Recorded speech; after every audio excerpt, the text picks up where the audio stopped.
Kita lanjutkan perbincangan. Saya kembali lagi ke kuasa hukum Supriyani, Pak Andri. Pak Andri, kira-kira apa langkah hukum setelah ini yang akan dilakukan oleh Supriyani?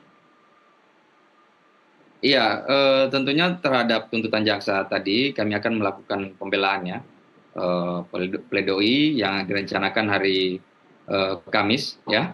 Jadi apa yang telah dituntut oleh jaksa menurut kami tadi ini tidak masuk akal ya, karena tidak sesuai dengan fakta persidangan, sehingga nanti semua hal-hal yang akan kami bantah itu kami akan sampaikan dalam nota pembelaan kami di hari Kamis nanti.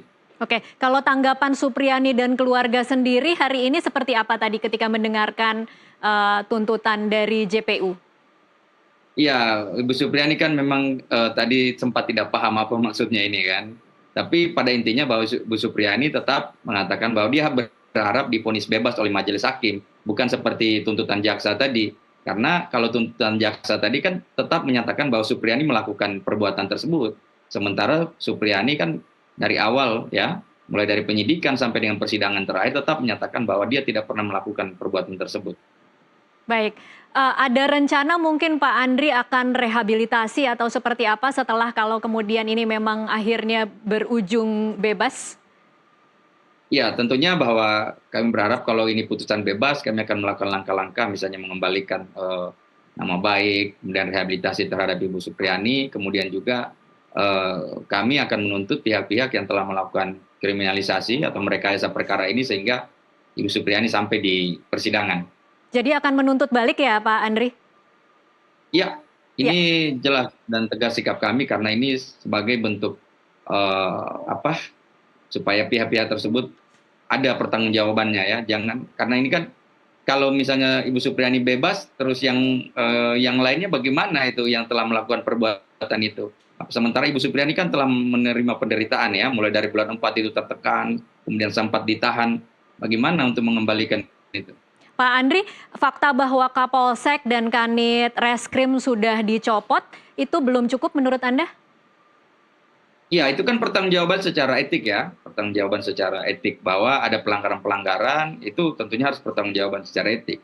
Tapi terkait misalnya adanya laporan palsu terhadap kasus ini kan juga harus bisa dipertanggungjawabkan ya.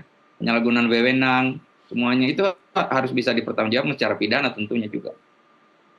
Baik, saya kembali ke Pak Susno. Pak Susno, apa catatan Anda bahwa ada 2 polisi yang memang sudah menerima sanksi pencopotan Kapolsek Baito dan juga Kanit Reskrim terkait uang 50 juta yang diduga pemerasan itu, Pak Susno.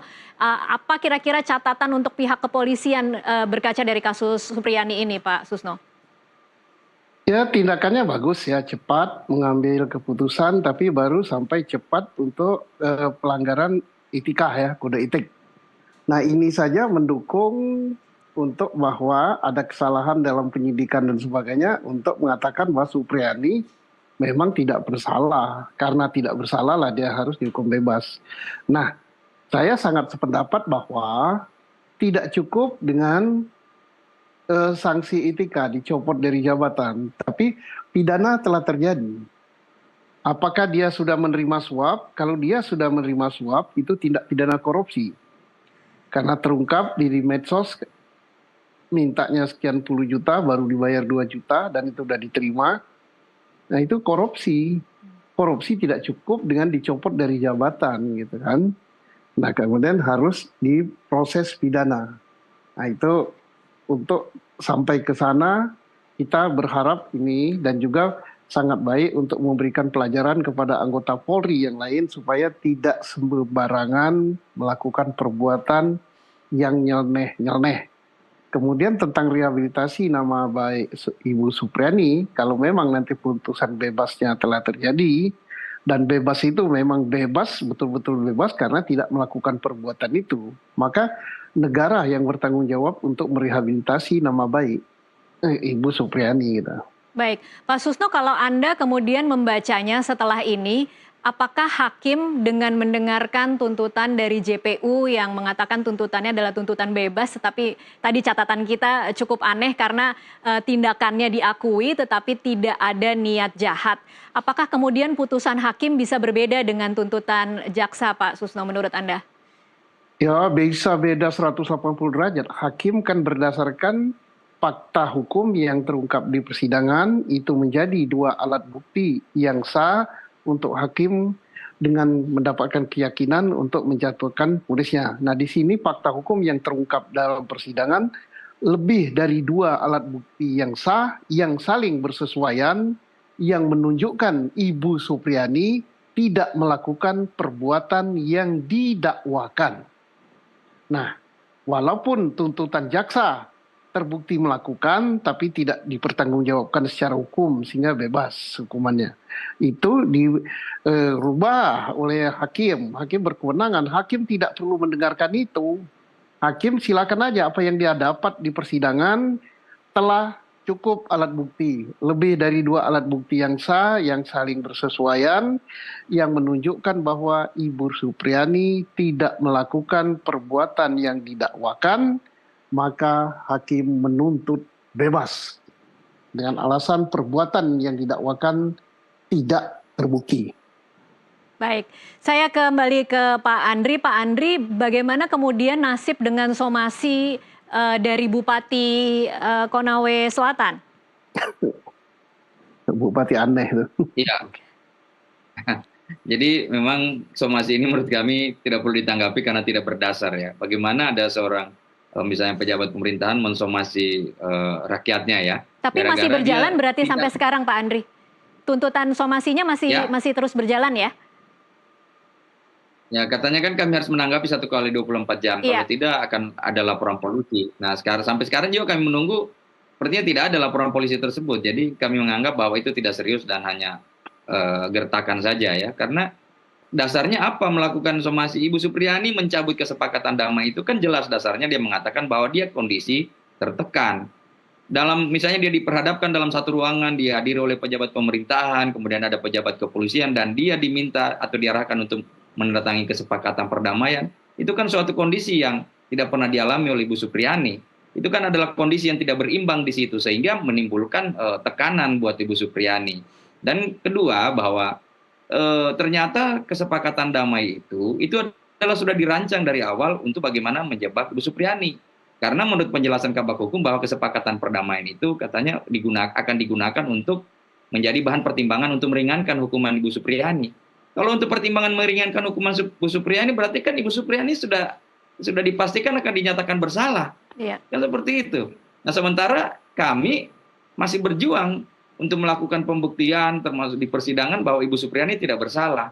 Jadi kan pada saat ada yang ngotot tentang surat kesepakatan perdamaian, ini bisa kita tebak niatnya, bisa kita tebak modusnya bahwa ingin menjebak Ibu Supriani supaya Ibu Supriani bisa dinyatakan bersalah. Iya. Baik, Pak Susno mungkin mau menambahkan, tadi Anda mengatakan bupatinya, kenapa Pak Susno? Bupati ini bupati yang nyeleneh, ya, aneh. Bupati ini yang bagus itu camatnya, melindungi rakyat, justru dicopot. Tugas bupati mestinya dalam perkara ini dia harus memberikan perlindungan hukum, harus memberikan perlindungan keamanan, bukan memaksa rakyatnya supaya menuruti kehendaknya. Justru yang harus disomasi itu bupatinya ini. Perkara sudah di pengadilan, dia campur tangan. Tahu nggak di aturan? Kalau mau campur tangan adalah sejak awal. Sejak perkara ini tidak jadi penyidikan atau memberikan perlindungan keamanan. Ini mensomasi, wah ini baru jadi bupati aja gagah-gagahan kayak gitu. Mudah-mudahan dia dengar ini. Nggak benar itu bupati, nggak beres ini. Yang disomasi bupatinya, ngapain campuri urusan orang? Ngapain dia? Iya. Iya, baik Pak Susno dan Pak Andri, kami juga dari Nusantara TV sudah berhari-hari mencoba mengontak Bupati Konawe Selatan untuk mengkonfirmasi langsung melalui wawancara, tetapi memang tidak ada reaksi atau respon sama sekali dari Bupati Konawe Selatan untuk bisa memberikan keterangan langsung dari dirinya sendiri. Kita lanjutkan. Pak Susno mungkin ya, Pak Susno, ini kan kalau kita mencermati bagaimana kasus Supriani ini, viralitas menjadi unsur yang cukup penting ya Pak Susno. Kemudian akhirnya kasus ini bisa mendapat simpati yang cukup tinggi, bagaimana kemudian DPR memanggil Kapolri, bahkan juga Kemendagri berencana akan memanggil bupati.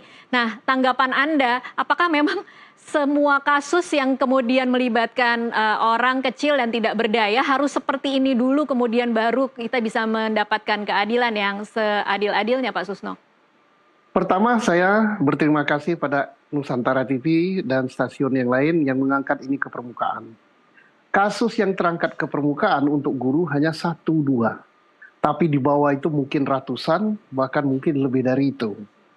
Nah, mudah-mudahan yang terangkat ini jangan sampai jadi no viral, no justice. Ini untuk pelajaran bagi aparat penegak hukum. Ini karena yang berkaitan itu selalu kepada aparat penegak hukum. Ujung-ujungnya aparat penegak hukum, ujung-ujungnya penyidik, ujung-ujungnya jaksa, ujung-ujungnya hakim.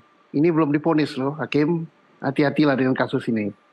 Mudah-mudahan ini pelajaran yang terbaik dan terima kasih untuk stasiun televisi swasta yang sudah mengangkat ini, khususnya Nusantara TV. Dan kita berharap tidak semua kasus harus no viral, no justice ya. Kalau harus begitu, kapan kita ngangkat kasus yang ada ratusan itu? Nah, ini untuk pelajaran bagi seluruh bangsa Indonesia. Baik, kita akan break dulu sejenak pemirsa. Kami akan kembali usai jeda, tetaplah bersama NTV.